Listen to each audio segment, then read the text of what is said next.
नमस्कार दोस्तों, जेबी study point में आपका स्वागत है, अभिनंदन है। ठीक है दोस्तों, आज हमारी क्लास 319वीं क्लास है। ठीक है, प्रैक्टिस सेट नंबर 319। ठीक है, और टॉपिक का नाम है गुप्तकाल। आप सभी ने थ्योरी पढ़ ली होगी, तो आज हम आपको प्रैक्टिस सेट कराने वाले हैं। ठीक है फ्रेंड, देखो सबसे पहले हम थोड़ा सा ओवरव्यू जान लेते हैं, क्योंकि देखो नया चैप्टर स्टार्ट हुआ है। ठीक है, तो ओवरव्यू जानना जरूरी है आपका कि भाई कौन कौन से राजा थे, है ना, और कौन कौन से राजा थे, कौन कौन से उन्होंने प्रथम कौन सा राजा था, सेकंड कौन सा राजा था, ठीक है, दूसरा कौन सा, और अंतिम राजा कौन था। ठीक है, इस प्रकार थोड़ी सी हम जान लेते हैं। तो गुप्त साम्राज्य, ठीक है, गुप्त साम्राज्य, गुप्त साम्राज्य। ठीक है, अगर हम इसके समय की बात करें तो लगभग भाई देखो इसका समय 240 से लेकर 550 ईस्वी तक चलता है। ठीक है, आप कहोगे भाई ये 240 कहाँ से आ गई, 319 है, तो भाई 319 भी बताएंगे हम क्या है। ठीक है, तो फ्रेंड्स हम सबसे पहले देखो, अगर हमको इसमें पढ़ना है तो क्या क्या पढ़ना है, जैसे कि राजाओं के बारे में पढ़ना है, अर्थव्यवस्था के बारे में पढ़ना है, सामाजिक जो सामाजिक व्यवस्था थी वो कैसी थी, ठीक है, और धार्मिक व्यवस्था कैसी थी, ठीक है, और महिलाओं की दशा कैसी थी, कौन कौन से साहित्यकार थे, कौन कौन से लेखक थे, कवि थे, है ना, और कौन कौन सी विजय हुई, ये हमको सबको कवर करना है। ठीक है, तो फ्रेंड्स देखो, अगर हम संस्थापक की बात करें कि भाई इसका संस्थापक कौन था, तो कौन था, श्रीगुप्त था। कौन दोस्तों, श्रीगुप्त था। ठीक है, जिसका समय 240 से लेकर 280 ईस्वी था। ठीक है, एडी लगा रहा हूं मैं। ठीक है, अगर हम इसके दूसरे, ये प्रथम था, दूसरे शासक की बात करें तो दूसरे शासक का नाम था घटोत्कच। क्या नाम था, घटोत्कच।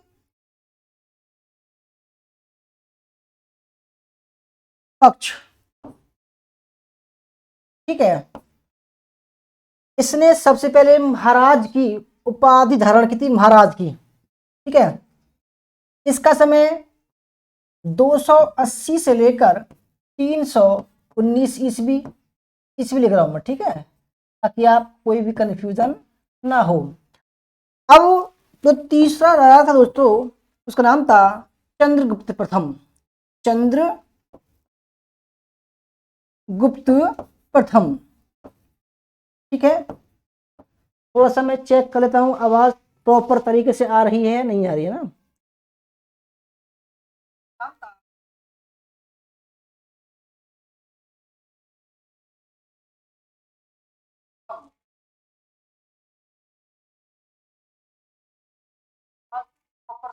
आ रही है, नहीं आ रही। तो फ्रेंड्स देखो, अगर इसके समय की बात करें तो इसका जो समय था 319 से लेकर 335 ईस्वी था। ठीक है, 335 ईस्वी था। ठीक है, इसको गुप्त वंश का वास्तविक संस्थापक बोलते हैं। वास्तविक संस्थापक, ये था वास्तविक संस्थापक। इसने गुप्त साम्राज्य के उपलक्ष्य में, ठीक है,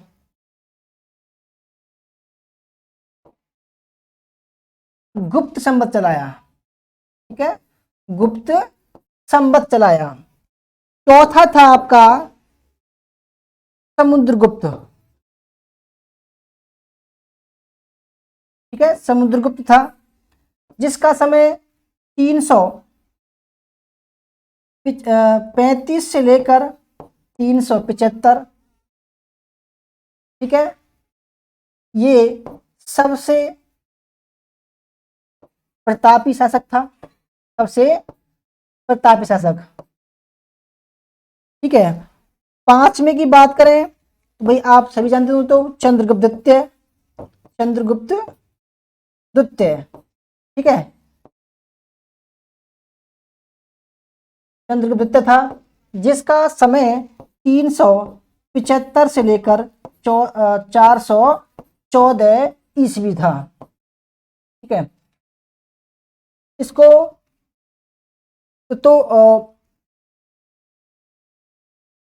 विक्रमादित्य बोलते हैं। ठीक है, विक्रमादित्य। अगर हम बात करें छठे की तो कुमारगुप्त, कुमार गुप्त। ठीक है, इसको हम महेंद्रदित्य बोलते हैं। क्या बोलते हैं? महेंद्रदित्य बोलते हैं। ठीक है, महेंद्रदित्य। इसको दोस्तों हम महेंद्रदित्य भी बोलते हैं। ठीक है, और देखो कहते हैं कि भाई कुमार गुप्त ने सबसे ज्यादा सिक्के जारी किए थे। ठीक है,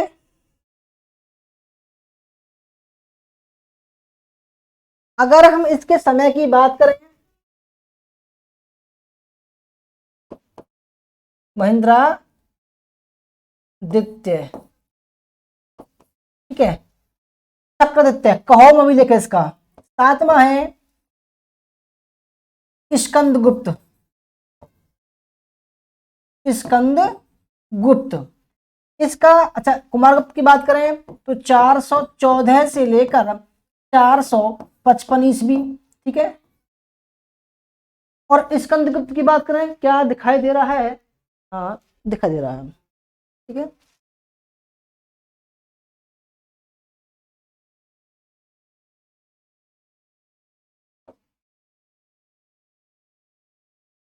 414 से लेकर 455 ईस्वी, ठीक है, तक इसका शासन रहा। सातवां है आपका स्कंदगुप्त। ठीक है, स्कंदगुप्त, और इसका समय 455 से लेकर 467 था। ठीक है, ईस्वी। और भाई अगर हम अंतिम की बात करें तो विष्णुगुप्त था। अंतिम जो था वो था आपका विष्णुगुप्त, विष्णुगुप्त, जो 550 तक रहता है। ठीक है, 550 तक। अगर देखो प्रथम की बात करें तो कौन था? श्रीगुप्त था। ठीक है, श्रीगुप्त जो गुप्त वंश का संस्थापक था। ठीक है, गुप्त वंश का संस्थापक था। ठीक है, और हम दूसरे की बात करें घटोत्कच था। 280 से 319 ये वास्तविक संस्थापक था। ठीक है, और कुछ इतिहासकार इनको शूद्र मानते हैं। ठीक है, जो राजा थे ये, और कुछ इतिहासकार इनको क्षत्रिय मानते हैं, कुछ वैश्य मानते हैं। सर्वमति के अनुसार इतिहासकारों का मत है भाई कि ये जो है वैश्य थे। अब इनकी अगर हम धर्म की बात करें भाई कौन सा धर्म था, तो इनका जो धर्म था वो वैष्णव धर्म था। ठीक है, ऐसा नहीं था कि भाई इन्होंने सभी धर्मों का पालन नहीं किया, सम्मान नहीं किया, तो सभी धर्मों का उन्होंने सम्मान किया, सभी धर्मों का इन्होंने बढ़ाने का प्रयास किया, चाहे बौद्ध धर्म की बात हो, चाहे हिंदू धर्म की बात हो, चाहे जैन धर्म की बात हो। ठीक है, तो इन्होंने सभी धर्मों को बढ़ाने का प्रयास किया। ये धार्मिक सहिष्णु आदमी थे, धार्मिक सहिष्णु। ठीक है, असहिष्णु नहीं थे, यानी कि सभी धर्मों का पालन वो करते थे। महिलाओं की बात करें तो महिलाओं का जो स्थान था समाज में निम्न हो गया था। देखो जो वैदिक काल था उसमें थोड़ा सा अच्छा था, वैदिक काल के बाद में सूत्र काल आया तो महिलाओं की दशा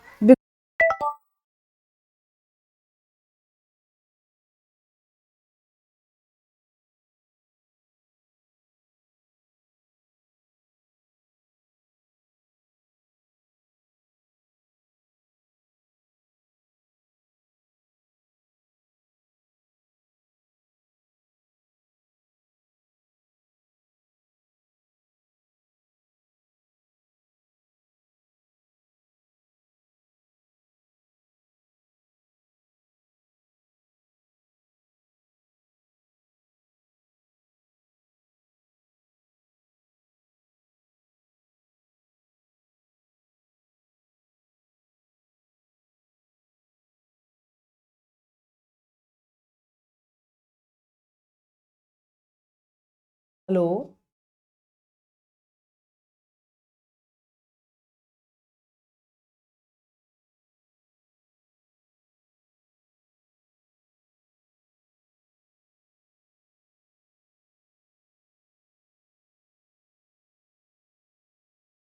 शायद ये जो है अभी तो है शायद बंद हो गया था, है ना। तो आइए दोबारा स्टार्ट करते हैं, ठीक है। तो फ्रेंड्स, अगर महिलाओं की बात करें तो महिलाओं का जो स्थान था वो थोड़ा निम्न हो गया था, ठीक है। और देखो आप जानते ही होंगे इसी काल में महिलाओं को सती किया जाने लगा, ठीक है। क्योंकि देखो पुरुष प्रधान था ये समाज।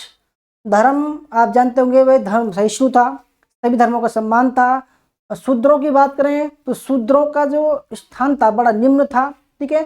शूद्रों को इंसान नहीं माना गया था इस काल में। जब कोई भी शूद्र गांव में जाता था कि पूरे गांव को खाली करा दिया जाता था, ठीक है। साहित्य में देखें कि भाई कौन कौन से साहित्य लिखे गए, तो देखो इसी काल को, गुप्त काल को स्वर्ण युग, साहित्य का, कला का स्वर्ण युग कहा गया है। मंदिर निर्माण कला भी इसी में विकसित हुई, ठीक है। पहले मंदिर नहीं बने थे मगर गुप्त काल में मंदिर बनने शुरू हुए, ठीक है। और इसमें हिंदू धर्म का ज़्यादा विस्तार हुआ, बौद्ध धर्म का कम हुआ, जैन धर्म का कम हुआ, ठीक है। क्योंकि जो राजा थे वो वैष्णव धर्म को मानने वाले थे, ठीक है। और देखो अगर हम बात करें अर्थव्यवस्था की तो भाई अर्थव्यवस्था आप जानते होंगे सभी काल से कृषि अर्थव्यवस्था थी, ठीक है। 1/6 से 4 से लेकर 6 तक जो है राजस्व लिया जाता था, ठीक है। तो कई सारी बातें हैं दोस्तों जो आपने थ्योरी में पढ़ी होंगी, अभी मैंने आपको बिल्कुल मोटा मोटा समझाया है, ठीक है। तो आइए अब सवाल पढ़ते हैं। देखो अगर हम बात करें कि कौन कौन से महत्वपूर्ण अभिलेख थे, ठीक है दोस्तों, महत्वपूर्ण अभिलेखों की बात करें, ठीक है।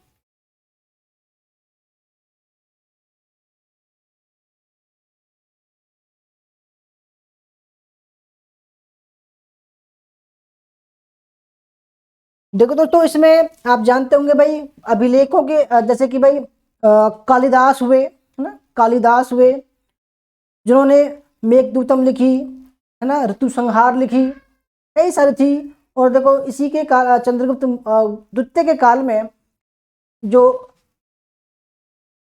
9 कवि थे, है ना, नवरत्न बोलते थे, नवरत्न। तो कई सारी विदेश जातियों का आक्रमण हुआ, हुणों का आक्रमण हुआ कुमारगुप्त के समय में, ठीक है। उन्होंने उसको हराया, उसी के उपलक्ष्य में उन्होंने चांदी के सिक्के चलाए, है ना। तो कई सारी बातें दोस्तों हमें थ्योरी में देखने को मिलती हैं। तो थ्योरी में हमें देखने को मिलती हैं, ठीक है। अब हम आइए जैसे कि भाई आइए थोड़ा सा दोस्तों हम जल्दी करेंगे आज, ठीक है। पहला सवाल है प्रयाग प्रशस्ति में उल्लिखित प्रशासनिक पदाधिकारियों में निम्न में से कौन हरिसेन का पिता था जो राजकीय भोजनालय का अध्यक्ष खाद्य खाद्य टपाकित था, ठीक है। तो प्रयाग प्रशस्ति आप सभी को पता हो दोस्तों, हरिसेन, ठीक है, हरिसेन की प्रयाग प्रशस्ति है जिसमें समुद्रगुप्त की विजयों का उल्लेख है, ठीक है। उसमें जहांगीर की विजयों का भी उल्लेख है, ठीक है। तो प्रयाग इलाहाबाद में पड़ता है प्रयाग प्रशस्ति, अब कौशाम्बी के नजदीक है ये, ठीक है। तो प्रयाग प्रशस्ति में उल्लेखित प्रशासनिक पदाधिकारियों में निम्न में से कौन हरिसेन का पिता था। हरिसेन दोस्तों इसने प्रयाग प्रशस्ति लिखी है और ये पत्थर का एक शिला है जिस पर हरिसेन ने समुद्रगुप्त की विजयों का उल्लेख किया है कि भाई किस राज्य के साथ में कौन सा युद्ध किया, कैसी सामाजिक कंडीशन थी, कौन कौन से यज्ञ किए, ठीक है। तो पहला ऑप्शन है ध्रुवभूति, केलुक्षमण, वीरसेन या सनकादि महाराज। बहुत ही बढ़िया सवाल है। देखो कोई आप ये मत समझना कि भाई हल्के हल्के सवाल हैं, देखो एकदम एकदम हटकर सवाल है ये, ठीक है। आप ये देखो बिल्कुल हटकर सवाल है, ठीक है। तो पहले सवाल का जो सही आंसर दोस्तों वो है ध्रुवभूति। ध्रुवभूति हरिसेन का पिता था, ठीक है। ध्रुवभूति हरिसेन का पिता था? बहुत ही बढ़िया सवाल, एकदम मोस्ट इंपोर्टेंट है। दूसरा सवाल, वैदिक धर्म का पालनकर्ता होने के कारण किसे धर्म प्राचीरबंद कहा गया है? ठीक है दोस्तों, चंद्रगुप्त प्रथम, समुद्रगुप्त, चंद्रगुप्त द्वितीय या रामगुप्त? तो रामगुप्त कौन था? देखो, जो एरण अभिलेख था, एरण अभिलेख, ठीक है, एरण अभिलेख, उसमें किसका उल्लेख है? उसमें सती प्रथा का उल्लेख है। प्रथम साक्ष्य दोस्तों, ठीक है, जो मिलता है सती प्रथा का, वो एरण अभिलेख में मिलता है। और वो उसमें भानुगुप्त, रामगुप्त का एक मंत्री था भानुगुप्त, ठीक है, रामगुप्त वो नहीं दोस्तों, ये भानुगुप्त, भानुगुप्त, ठीक है, भानुगुप्त की पत्नी सती हो गई थी। रामगुप्त कौन है दोस्तों, मैं बताऊंगा आपको रामगुप्त। देखो, अगर हम चंद्रगुप्त प्रथम की बात करें तो ये 319 से लेकर 335 राजा बनता है। इसके बाद में समुद्रगुप्त आता है 335 से लेकर 375। अब देखो दोस्तों, तो चंद्रगुप्त द्वितीय था, इसका जो बड़ा भाई था वो रामगुप्त था, ठीक है। अब हुआ क्या कि रामगुप्त ने एक विदेशी जातियों का आक्रमण हुआ, ठीक है, विदेशी जातियों का आक्रमण हुआ। तो होता क्या है,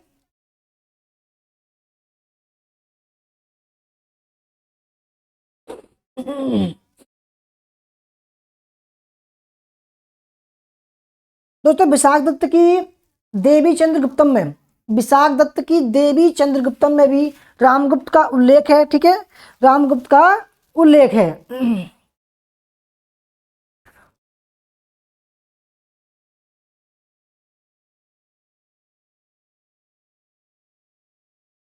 होता क्या है दोस्तों कि चंद्रगुप्त द्वितीय ने अपने बड़े भाई रामगुप्त को हटाकर उसकी पत्नी, ठीक है, उसकी पत्नी दोस्तों जिसका नाम था ध्रुव देवी, ठीक है, या ध्रुव स्वामी, उससे विवाह किया था, ठीक है। तो इनका जो काल था वो 375 से लेकर 414 था। और इसी के बीच में समुद्रगुप्त और चंद्रगुप्त द्वितीय के बीच में रामगुप्त एक आता है, जो चंद्रगुप्त द्वितीय का कहते हैं बड़ा भाई था, ठीक है। उसकी पत्नी का नाम था ध्रुव स्वामी या ध्रुववती। तो फ्रेंड्स, सवाल हमारा, वैदिक धर्म का पालनकर्ता होने के कारण किसे धर्म प्राचीरबंद कहा गया है? ठीक है दोस्तों, तो राइट आंसर है आपका समुद्रगुप्त, ठीक है। समुद्रगुप्त ने के काल में सबसे ज्यादा साम्राज्य का विस्तार हुआ। इसने देखो साम्राज्य को स्थायी किया, कहते हैं भाई इसको लैंडपूल एक है, लैंडपूल और स्मिथ, वो इसका भारत का नेपुल का कहते हैं इसको, ठीक है। क्वेश्चन नंबर 3, निम्न में से किस अभिलेख में रामगुप्त को महाराजा धीराज कहा गया है? रामगुप्त दोस्तों कौन था? रामगुप्त चंद्रगुप्त का बड़ा भाई था, ठीक है। पहला ऑप्शन है दुर्जनपुर जैन मूर्ति अभिलेख, दूसरा महरौली लौह स्तंभ लेख, तीसरा है उदयगिरी गुफा अभिलेख, और चौथा है सांची अभिलेख।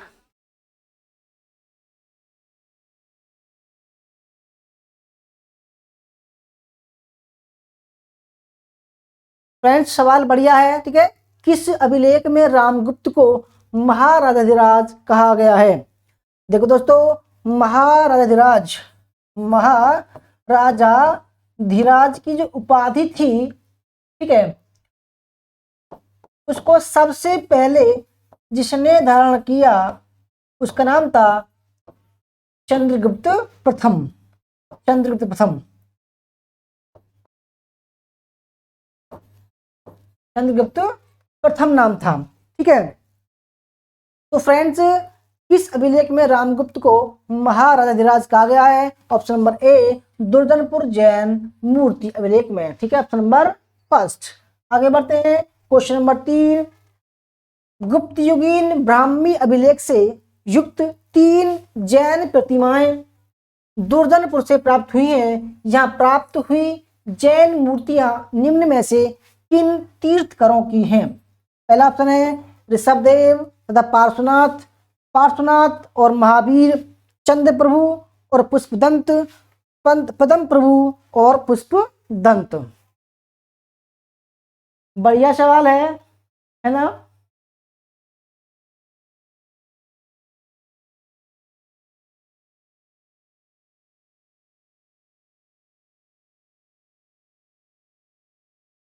गुप्त युगीन ब्राह्मी अभिलेख से युक्त 3 जैन प्रतिमाएं दुर्दनपुर से प्राप्त हुई हैं। यहाँ प्राप्त हुई जैन मूर्तियां निम्न में से किन तीर्थकरों की हैं?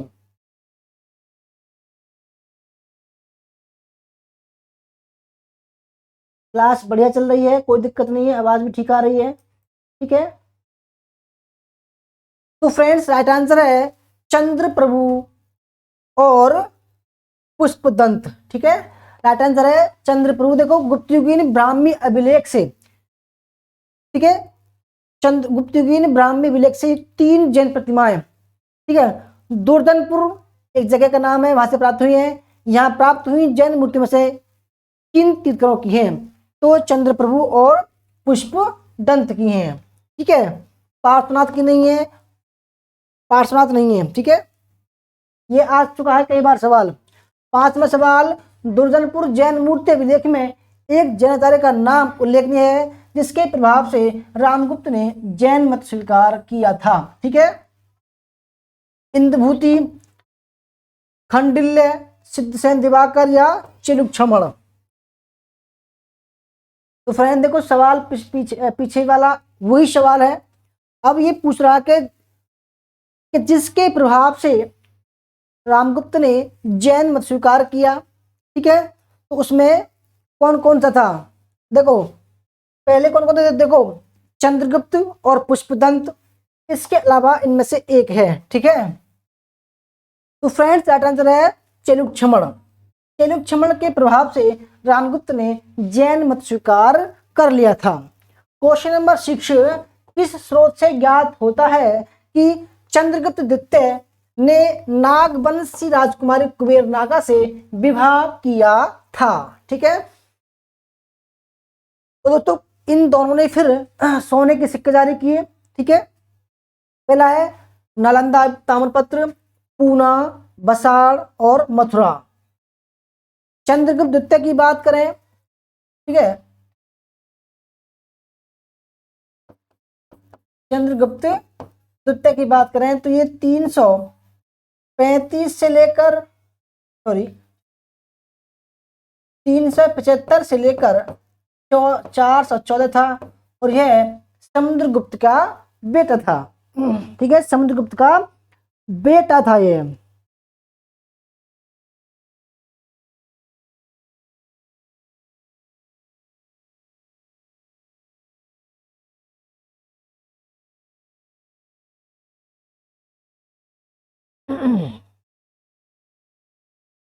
फ्रेंड देखो इसको देवराज, ठीक है, इसको देवराज भी कहा गया है और परम भागवत की उपाधि धारण करने वाला था ये पहला, ठीक है। देवश्री और देवगुप्त, देवगुप्त और देवश्री, देवश्री, ठीक है। परम भागवत की इसने उपाधि धारण की थी, ठीक है, परम भागवत की। और इसने तो विक्रमांक, विक्रमादित्य, नरेंद्र चंद्र, श्री विक्रम सिंह और श्री विक्रम अजीत विक्रम परम भागवत उपाधि धारण की थी, ठीक है। तो फ्रेंड्स चंद्रगुप्त द्वितीय ने नागवंशीय राजकुमारी कुबेर नागा से विवाह किया था। यह कौन से अभिलेख में है? तो फ्रेंड्स ये है पूना अभिलेख में, ऑप्शन नंबर बी है पूना अभिलेख में। आगे बढ़ते हैं, क्वेश्चन नंबर आपका हो जाएगा क्वेश्चन नंबर 7, समुद्रगुप्त का समकालीन वाकाटक शासक निम्न में से कौन था?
फ्रेंड शायद थोड़ी सी मिस्टेक हुई है ना, थोड़ा बता लेते हैं।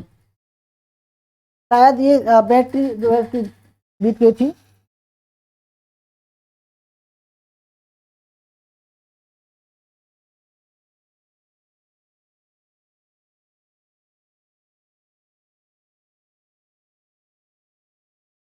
तो फ्रेंड देखो, 8वां सवाल जो था ये कह रहा था कि पश्चिम भारत का अंतिम शक शासक कौन था।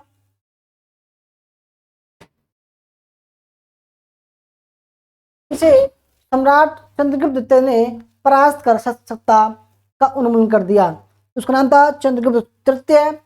और देखो, शक राजाओं का उसने विनाश किया चंद्रगुप्त द्वितीय ने। चांदी के सिक्के जलाए शकों को हराने के उपलक्ष्य में। और सिक्के का नाम था व्याघ्र सिंह निहंता। और सिक्के 32 से 36 ग्रहण के थे। ठीक है, सकारी कहलाया। विक्रमादित्य की उपाधि धारण की। ठीक है, गुजरात और काठियावाड़ तक साम्राज्य फैल गया और उज्जैन को दूसरी राजधानी बनाया, जो उस समय शिक्षा और साहित्य का केंद्र था। क्वेश्चन नंबर 9 पर चलते हैं। निम्नलिखित कथनों पर विचार कीजिए। ठीक है, पहला है चंद्रगुप्त विक्रमादित्य ने विभिन्न राजवंशों से वैवाहिक संबंधों द्वारा अपनी स्थिति मजबूत कर ली। दूसरा, इसने शक राजकुमारी से विवाह के पश्चात अपनी मजबूत सुदृढ़ कर अपनी स्थिति मजबूत कर शकों के विरुद्ध एक व्यापक अभियान स्थापित किया।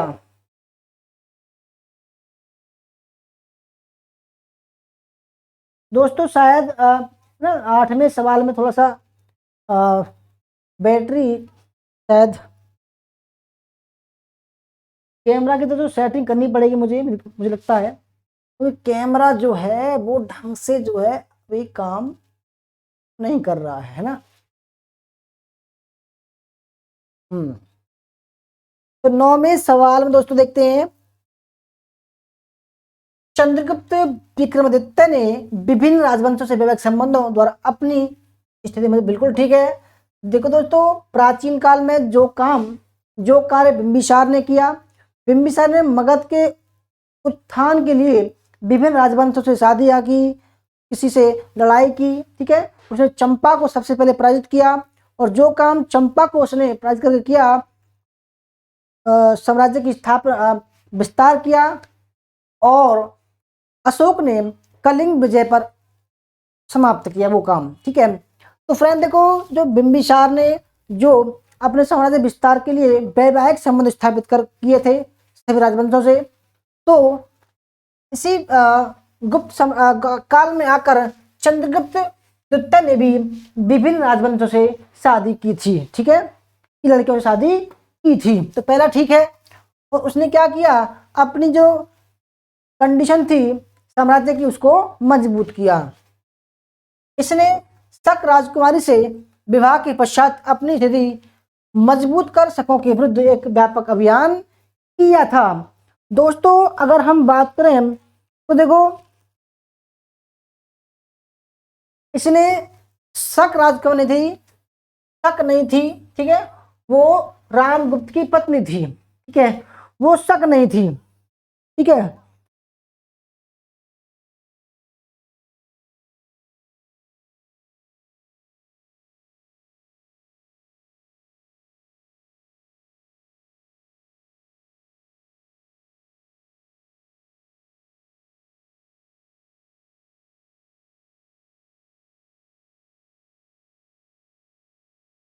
फ्रेंड देखो, इनकी जो नागवंश की कुबेर नागा थी, नागवंश।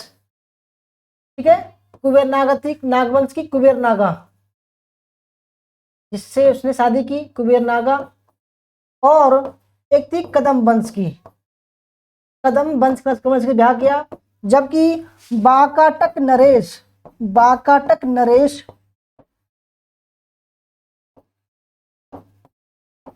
रुद्र सिंह प्रथम से अपनी बेटी प्रभावती गुप्ता का शादी करके जो है वैवाहिक संबंध स्थापित किए थे। ठीक है, रुद्रसेन द्वितीय से सेकंड, रुद्रसेन द्वितीय से। ठीक है, तो फ्रेंड्स उसने शक राजा से की लड़की शादी नहीं की थी, तो देखो इसमें ए ठीक हो जाएगा और आर गलत हो जाएगा। ठीक है, ऑप्शन नंबर सी। आगे बढ़ते हैं, क्वेश्चन नंबर 10। समुद्रगुप्त का समकालीन वाकाटक शासक निम्न में से कौन था जिसका नाम प्रयाग प्रशस्ति में मिलता है? रुद्रसेन प्रथम, रुद्रसेन प्रथम, रुद्र सिंह तृतीय या रुद्र सिंह द्वितीय। देखो अलग अलग नाम है सारे, ये वाकाटक भी हैं। जब रुद्रसेन है ये वाकाटक है, वाकाटक। ठीक है, ये शक, ये भी शक और ये भी शक। ठीक है, तो फ्रेंड्स जहां रुद्रसेन है वो वाकाटक शासक हैं और रुद्र सिंह है वो शक शासक हैं। तो फ्रेंड्स समुद्रगुप्त का जो वाकाटक शासक था, तो फ्रेंड्स कौन था इसमें से? रुद्र सिंह, रुद्रसेन प्रथम। ठीक है, क्योंकि एक ही वाकाटक शासक है जब बाकी सब शक राजा हैं। आगे बढ़ते हैं, क्वेश्चन नंबर 11। चंद्रगुप्त विक्रमादित्य ने जिन राजवंशों से विवाह संबंध स्थापित किया उन्हें चिन्हित करना है आपको। ठीक है,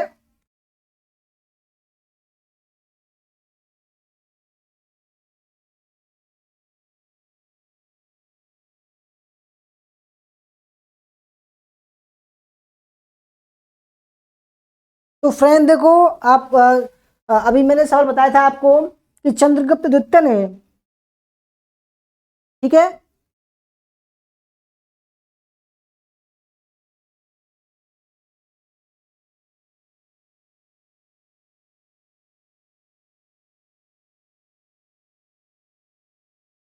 चंद्रगुप्त द्वितीय ने प्रथम शादी लिखी कुबेर नागा, कुबेर नागा से की। ठीक है, कुबेर नागा से जो नागवंश, नागवंश की थी, नागवंश की थी। ठीक है, दूसरा उसने वैवाहिक संबंध बनाया कदम राज्य से, कदम्ब, कदम राज्य से बनाया। ठीक है, और तीसरा वाकाटक से बनाया, वाकाटक।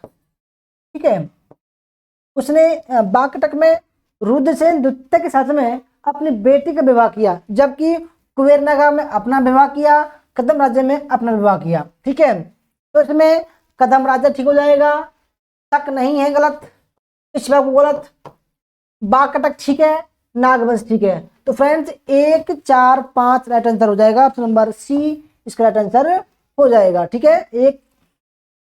आगे बढ़ते हैं, क्वेश्चन नंबर 12। किस अभिलेख से ज्ञात होता है कि कदम नरेश काकुस्थ वर्मन ने अपनी एक पुत्री का विवाह चंद्रगुप्त द्वितीय के पुत्र कुमारगुप्त से तथा एक पुत्री का विवाह वाकाटक नरेश नरेंद्र सेन से किया था?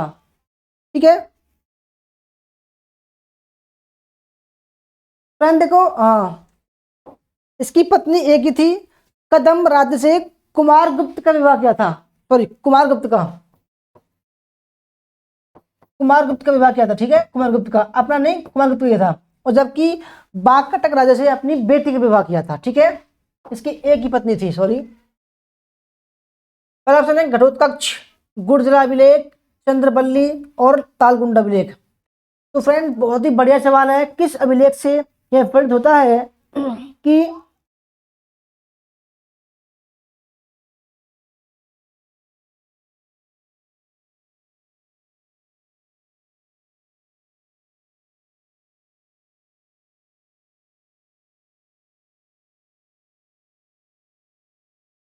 फ्रेंड्स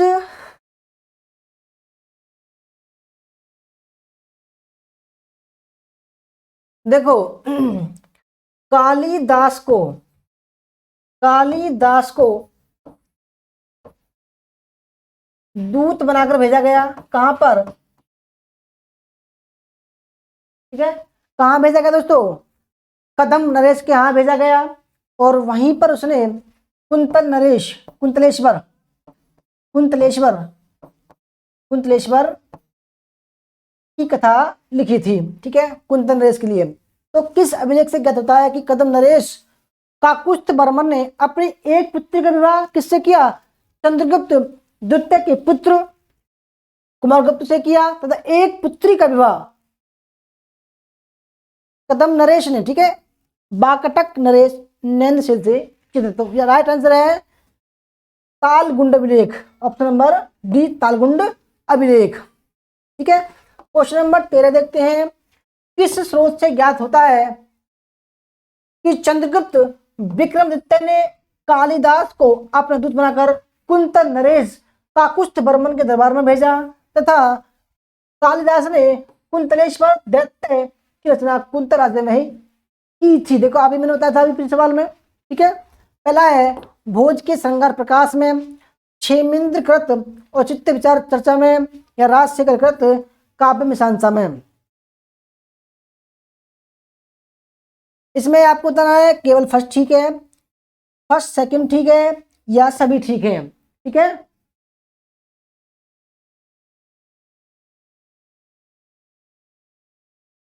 देखो तालगुंड अभिलेख में तो मिलता ही है, मगर इसका जो कितने कभी इसके अलावा और कहाँ मिलता है, ठीक है। तो फ्रेंड्स इसके अलावा भोज के श्रृंगार प्रसार में मिलता है और क्षेमेंद्र की औचित्य विचार में मिलता है। तो ऑप्शन नंबर इसका बी राइट आंसर हो जाएगा, ठीक है, option number B. Question number 14 है प्रभावती गुप्ता के संदर्भ में कौन सा कथन सही नहीं है? तो जल्दी जल्दी आप आंसर दीजिए, ठीक है, बहुत ही बढ़िया सवाल आ रहे हैं अब।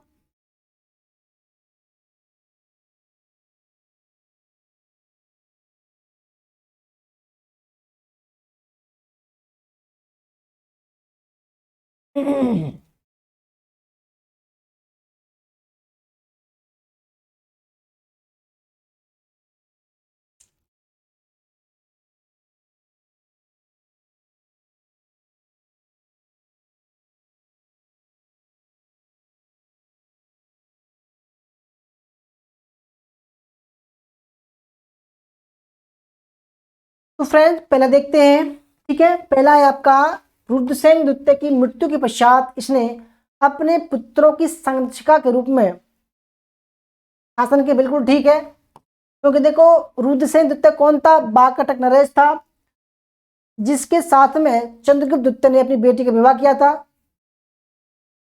ठीक है, प्रभावती गुप्ता का। जब वह मर गया, खत्म हो गया दोस्तों, तब उसने अपने पुत्रों की संरक्षिका के रूप में शासन किया, बिल्कुल ठीक है। दूसरा, रुद्रसेन द्वितीय ने बाकटक वंश का शैव धर्म छोड़ गुप्तों के वैष्णव धर्म को स्वीकार किया, बिल्कुल ठीक है। तीसरा, प्रभावती गुप्ता ने अपने पिता के गोत्र की जगह अपने पति के गोत्र को ही धारण किया था। दोस्तों देखो अपना जो सैन्य वंश था, ठीक है, उसको धारण नहीं किया, उसने प्रभावती गुप्त को ही धारण किया था, ठीक है, यही गलत है और बाकी सब ठीक है। चौथा, पूना में रिद्धपुर ताम्रपत्रों में इसने गुप्त लिपि का प्रयोग किया, बिल्कुल ठीक है ये भी। इसने अपने अभिलेखों में पति की वंशावली न देकर अपने पिता की वंशावली का प्रयोग किया, बिल्कुल ठीक है। तो दोस्तों जो गलत है वो ऑप्शन नंबर सी, ठीक है, ऑप्शन नंबर सी। 15वां सवाल, चंद्रगुप्त द्वितीय का पहला अभिलेख कौन सा है जिसको उसने अपने राज्य के पंचम वर्ष 61 गुप्त संवत में निर्गत किया था? ठीक है, देखो 61 का मतलब क्या हुआ? 319 + 61 0 8 380 में, ठीक है, 380 हो गया। मथुरा स्तंभ लेख, प्रथम उदयगिरी गुफा अभिलेख, द्वितीय उदयगिरी गुफा अभिलेख या मेहरौली लौह स्तंभ लेख? तो फ्रेंड चंद्रगुप्त द्वितीय का पहला अभिलेख कौन सा है जिसको उसने अपने राज्य के पंचम वर्ष में निर्गत करवाया था? तो फ्रेंड्स राइट आंसर है ऑप्शन नंबर फर्स्ट, मथुरा स्तंभ लेख, ठीक है, ऑप्शन नंबर फर्स्ट इसका राइट आंसर है मथुरा स्तंभ लेख। आगे बढ़ते हैं, क्वेश्चन नंबर 16, निम्नलिखित में से कौन सी निधि गुप्त सिक्कों की सबसे पहली प्राप्त निधि है। बस्ती, बयाना, कालीघाट और कोटवा निधि। देखो गुप्तों ने सबसे ज्यादा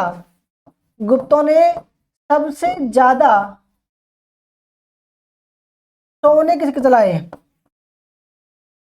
सोने के सिक्के चलाए। इसका मतलब यह है कि गुप्तों की आर्थिक व्यवस्था काफी मजबूत थी। ठीक है,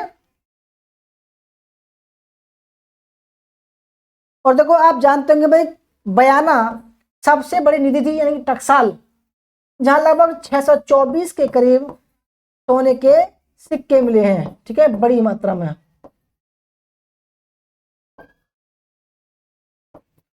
तो फ्रेंड्स अब सवाल है कि कौन सी निधि गुप्त सिक्कों की सबसे पहली प्राप्त निधि है, सबसे पहली।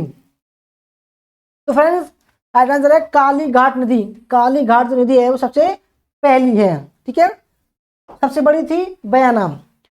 17वां सवाल, निम्न में से कौन सा एक अभिलेख पाशुपत संप्रदाय पर प्रकाश डालता है। ठीक है, पहला है समुद्रगुप्त का ऐरावत अभिलेख, दूसरा है चंद्रगुप्त द्वितीय का सांची अभिलेख, तीसरा है कुमारगुप्त प्रथम का मंदसौर अभिलेख और चौथा है चंद्रगुप्त द्वितीय का मथुरा अभिलेख।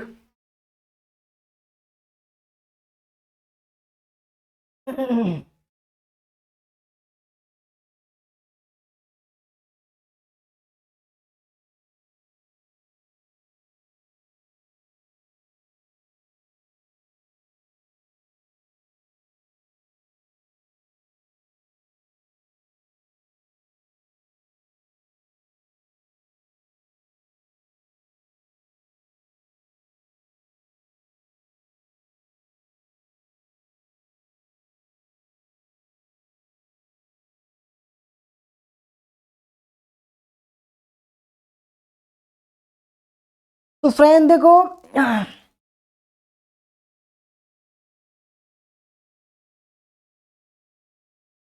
राइट आंसर है दोस्तों इसका चंद्रगुप्त का मथुरा अभिलेख। यह अभिलेख चंद्रगुप्त ने अपने शासन के 5वें वर्ष निर्गत करवाया था। ठीक है, इसमें शैव संप्रदाय के उदिताचार्य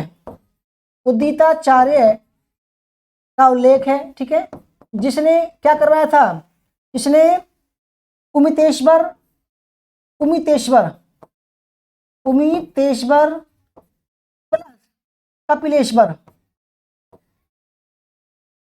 कपिलेश्वर जैन मूर्तियों का निर्माण करवाया था। ठीक है, और इसी में जो है 61 गुप्त संवत का उल्लेख है, गुप्त संवत। ठीक है, यानी कि 380 में इसको निर्गत करवाया था। ठीक है, तो फ्रेंड बहुत ही बढ़िया सवाल था ये। ठीक है, तो इसी में सबसे पहले जो है गुप्त संवत का प्रयोग किया गया था मथुरा अभिलेख में, नंबर डी। आगे बढ़ते क्वेश्चन नंबर 18 है, मथुरा स्तंभ लेख से ज्ञात होता है कि पाशुपत शैव धर्म के पूर्व आचार्यों कपिल, विमल और उपमित विमल की स्मृति में उपमितेश्वर तथा कपिलेश्वर नामक शिवलिंग की स्थापना की गई। निम्न में से किस तत्कालीन आचार्य ने उक्त शिवलिंग की स्थापना करवाई थी। भैरवाचार्य, कुशिक, उदिताचार्य या परसत। अभी मैंने दोस्तों बताया था पिछले सवाल में आपको। ठीक है, या किसने कराई थी पाशुपत। तो फ्रेंड्स देखो कपिलेश्वर एवं उमतेश्वर शिवलिंग की जो स्थापना करवाई थी वो करवाई थी, ठीक है, उदिताचार्य ने। और ये मथुरा अभिलेख में है, मथुरा अभिलेख में है, जो चंद्रगुप्त द्वितीय ने अपने शासन के 5वें वर्ष में स्थापित करवाया था।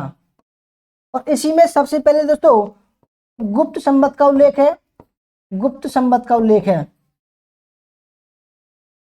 ठीक है, याद रखिएगा गुप्त संवत का उल्लेख भी इसी में है। ठीक है, और शैव संप्रदाय का भी उल्लेख मिलता है इसमें। ठीक है, तो ऑप्शन नंबर, और शैव संप्रदाय के आचार्य कौन थे? उदिताचार्य थे। ठीक है, ऑप्शन नंबर सी। आगे बढ़ते हैं, क्वेश्चन नंबर 19। क्वेश्चन नंबर 19 है, किस लेख में समुद्रगुप्त एवं चंद्रगुप्त द्वितीय दोनों को भट्टारक महाराज राजाधिराज कहा गया है? पहला ऑप्शन है मथुरा स्तंभ लेख, अभिलेख, सांची या गढ़वा लेख। ठीक है,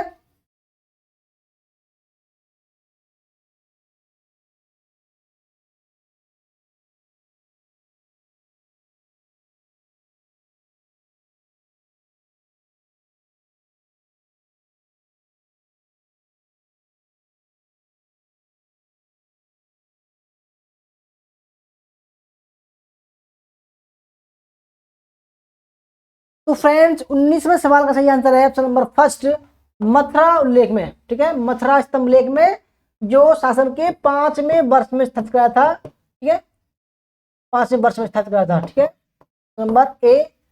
आगे बढ़ते हैं, क्वेश्चन नंबर 20। चंद्रगुप्त द्वितीय ने गुजरात के शकों पर विजय प्राप्त करने के लिए लक्ष्य में किस प्रकार की मुद्रा परिवर्तित की थी? धनुर्धारी, चक्र विक्रम, सिंह निहंता या प्रयक स्थित प्राणी?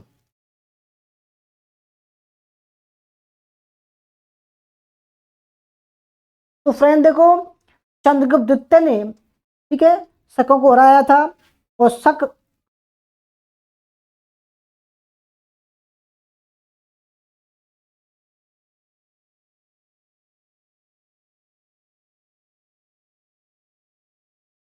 फ्रेंड देखो, शकों को, शक राजा रुद्र सिंह, रुद्र सिंह तृतीय को हराया, तृतीय को हराया। ठीक है, अब गुप्त साम्राज्य गुजरात में और काठियावाड़ तक फैल गया, भड़ोच बंदरगाह भी प्राप्त हो गया, जिससे समुद्री व्यापारी उनके कब्जे में आ गया। ठीक है, और हराने के उपलक्ष्य में चांदी के सिक्के जारी किए, चांदी के सिक्के। ठीक है, चांदी के सिक्के जारी किए, इसका नाम था व्याघ्र या सिंह निहंता, सिंह निहंता। ठीक है, तकारी कहलाया, तकारी, और विक्रमादित्य की उपाधि धारण की, विक्रमादित्य की उपाधि धारण की। ठीक है, और सिक्के, सिक्के जो थे वो 32 से 36 ग्रहण के थे।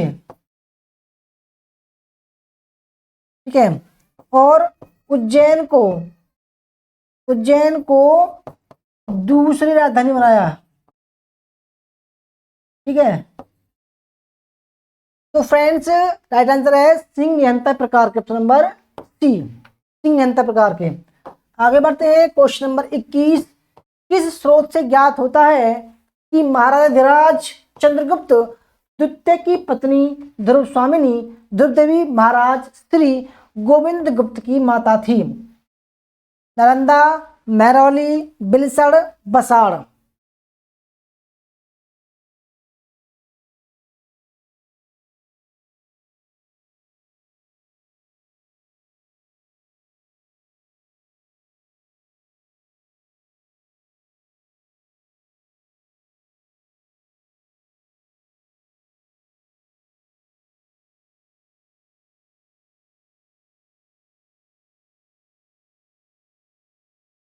बढ़िया सवाल, एकदम बेहतरीन। ठीक है,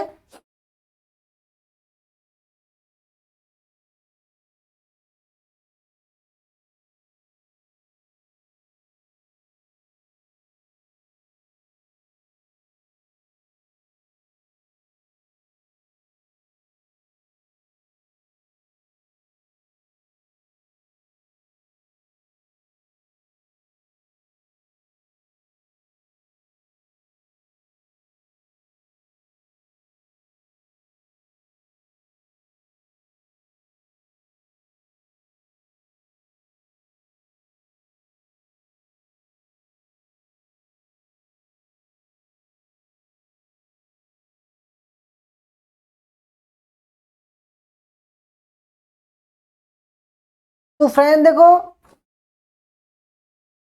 बिलसड़, बिलसड़ अभिलेख है वो कहां पर है?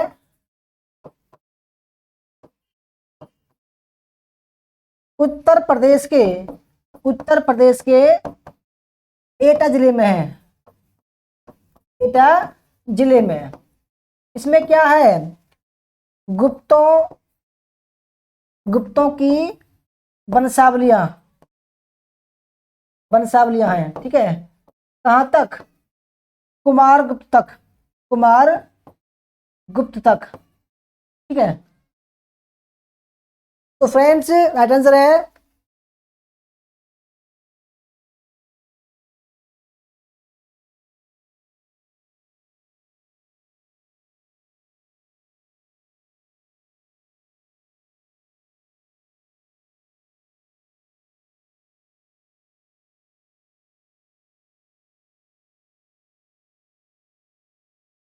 परंतु दोस्तों देखो, सवाल पूछ रहा है कुछ और, कि महाराज चंद्रगुप्त द्वितीय की पत्नी ध्रुवस्वामी महाराज श्री गोविंद पुत्र की मदद दी। इसका राइट आंसर है ऑप्शन नंबर डी, बसाड़ अभिलेख, ठीक है। बसाड़ अभिलेख में ये है और बिलसड़ अभिलेख में ये है, ठीक है। मेहरौली दोस्तों आप जानते हो चंद्रगुप्त का है, जिसमें चंद्रगुप्त नामक एक आदमी का नाम है उसमें, ठीक है। 22वां सवाल, निम्नलिखित में से कौन सा गुप्त राजा गुप्त संवत के वर्ष 56 में सिंहासनरूढ़ हुआ था? समुद्रगुप्त, चंद्रगुप्त द्वितीय, कुमारगुप्त प्रथम या स्कंदगुप्त, ठीक है। तो निम्नलिखित में से कौन सा गुप्त राजा गुप्त संवत के 56वें वर्ष में शासनरूढ़ हुआ था? देखो 56 का मतलब ये है कि भाई 319 प्लस 56, ठीक है, 5 375 ईस्वी में, ठीक है।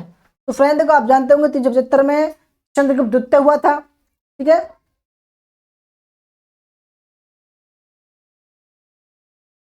फ्रेंड आंसर है चंद्रगुप्त द्वितीय, ठीक है। क्योंकि देखो 319 में गुप्त संवत लागू हुआ था, और 319 प्लस 56 हो जाएगा 375 ईस्वी, ठीक है, जो चंद्रगुप्त द्वितीय का समय है।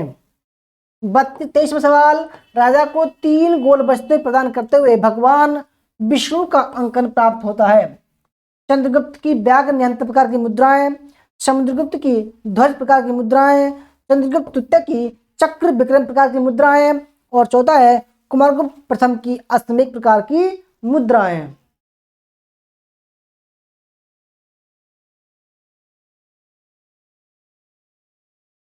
तो राजा को 3 गोल वस्तुएं प्रदान करते हुए भगवान विष्णु का अंकन जब प्राप्त होता है, वो किस कौन सी मुद्रा पर प्राप्त होता है?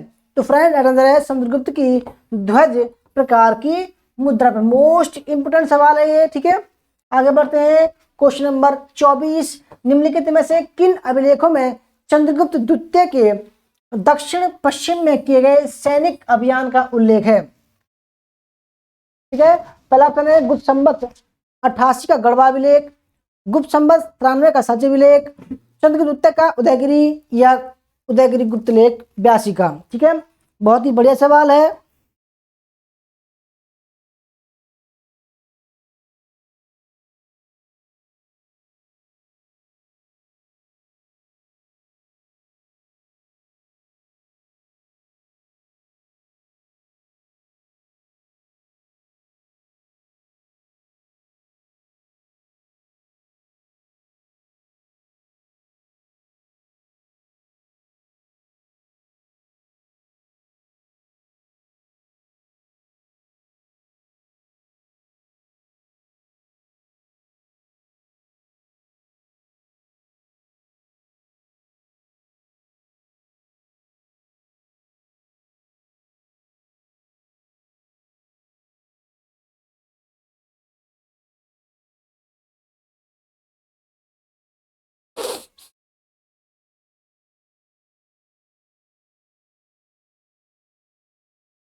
तो फ्रेंड्स राइट आंसर है ऑप्शन नंबर सी, चंद्रगुप्त का उदयगिरी गुफा अभिलेख में क्या है दोस्तों कि भाई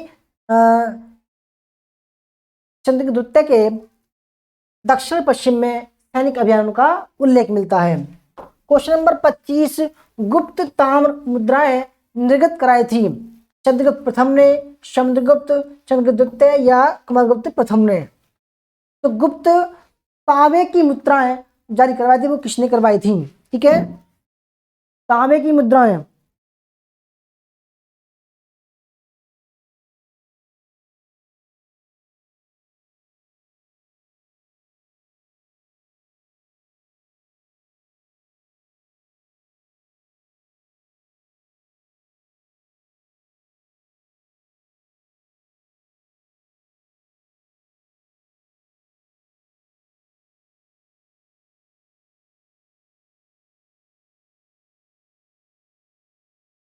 तो फ्रेंड्स राइट आंसर है ऑप्शन नंबर सी, चंद्रगुप्त ने। इसने दोस्तों 8 प्रकार की मुद्राएं जारी करवाई। ठीक है, इसमें व्याघ्र, धनुर्धारी, राजा रानी, ठीक है, अनेक प्रकार की मुद्रा थी। चांदी के सिक्के जारी करवाए प्रथम बार, चांदी के सिक्के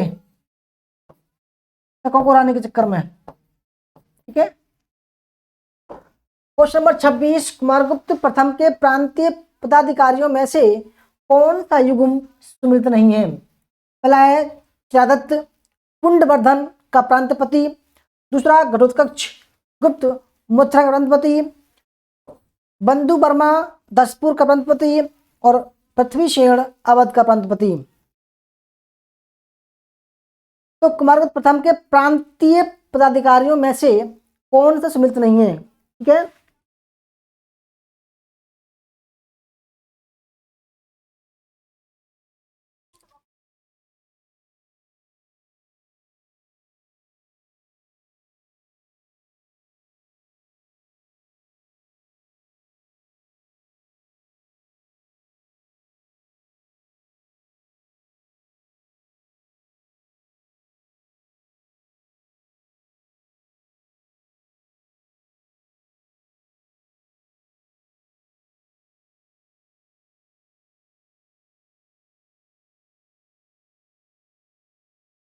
तो फ्रेंड्स राइट आंसर है घटोत्कच जो था वो मथुरा करना होकर वो पूर्वी बंगाल का था, पूर्वी मालवा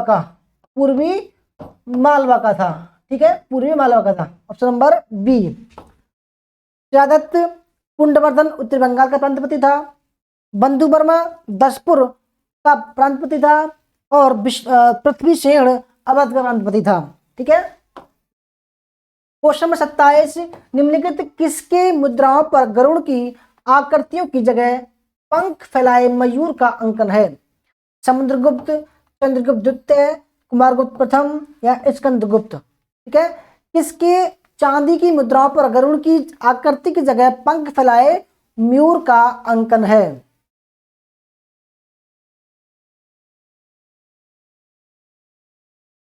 तो फ्रेंड आंसर है कुमारगुप्त प्रथम। ठीक है, सबसे ज्यादा इसमें सिक्के चलाए थे 28। कुमारगुप्त प्रथम के शासनकाल में निम्नलिखित में से किस अभिलेख में शंकर नामक व्यक्ति द्वारा जैन तीर्थकर पार्श्वनाथ की मूर्ति स्थापित किए जाने का उल्लेख है? पहला है करमदंडा, तुमैन, उदयगिरी, मथुरा जैन अभिलेख। ठीक है, बढ़िया सवाल, एकदम बिल्कुल नया सवाल है।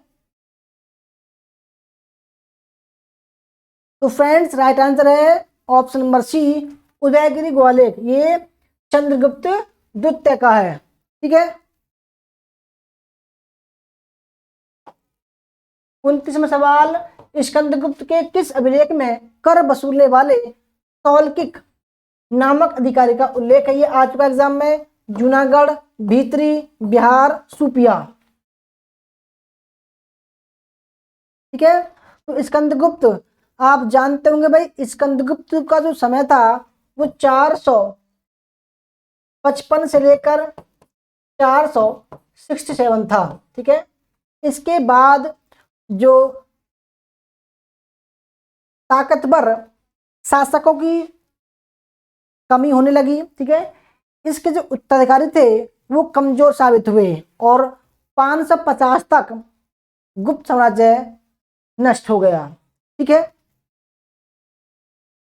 तो फ्रेंड्स अटेंशन है बिहार स्तंभ लेख में, बिहार स्तंभ लेख में सॉल्टिक नामक एक कर वसूल करने वाले अधिकारी का उल्लेख है। क्वेश्चन नंबर 30 हमारा आज का लास्ट सवाल है, किस अभिलेख के अनुसार जैन धर्म के मद्र नामक व्यक्ति ने 5 जैन तीर्थंकरों आदिनाथ, शांतिनाथ, नेमिनाथ, पार्श्वनाथ तथा महावीर स्वामी की पाषाण प्रतिमा स्थापित करवाई थी? पहला है भीतरी, जूनागढ़, उदयगिरी, कहोम। ठीक है, तो किस अभिलेख के अनुसार जैन धर्म के मद्र नामक व्यक्ति ने 5 जैन तीर्थंकर स्थापित करवाई थी?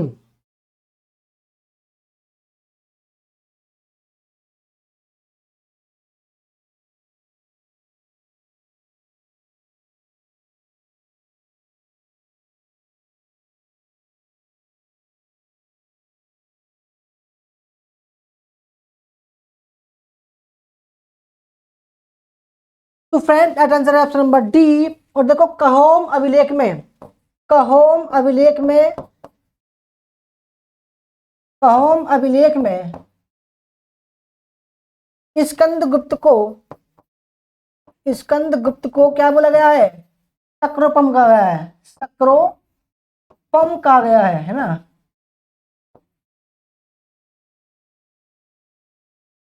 तो फ्रेंड्स ये थी हमारी आज की क्लास। आपको अच्छी लगी है तो लाइक करना, शेयर करना, कमेंट करना। धन्यवाद। जय हिंद, जय भारत, वंदे मातरम। ठीक है।